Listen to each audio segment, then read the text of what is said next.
Bah, pangmakan itu cai saat. Oh, butuh kawat atau butuh kawat los-los ka dieu maneh mah. Kawat mah di ditu ditong. Jang naon atuh kawat? Ye, abah, lain nanyakeun bet kawat. Itu cai saat arek nu mah coet urut nyamal. Oh, jang behel. Jang behel naon? Jang behel naon? Ye, lain jang behel. Itu cai saat omekeun arek nu mah coet jeung mutu. Oh, harus ngabehel huntu jang. Ada goreng atuh. Behel huntu kudu kitu, mana itu pergi beungkeut kai. Beda ben telu behel huntu mah badul. Kunaon atuh mah kayak bisa kitu? Lain, arek nu mah coet jeung mutu ame engke dipakena teh tuhur. Oh, nurutan batur.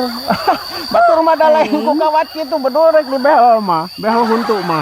Anu di dieu na direge-rege wah nya da kudu kitu mah hese nglasna oge na huntu. Astaga. Ampun maneh mah. Geus lah ieu geus mal balik aya ngomong jeung anu saliwang mah. Nya aya-aya wae cenah pamajikan teh euy hayang dibehel Mingkeun mal dikumahan ku aing antepkeun. Behel cenah euy hayang cara batur tapi dalin kudu kitu batur mah lain tina kawat beton atuh aya khusus. Aya ka hayang nama cenah nurutan batur euy di behel.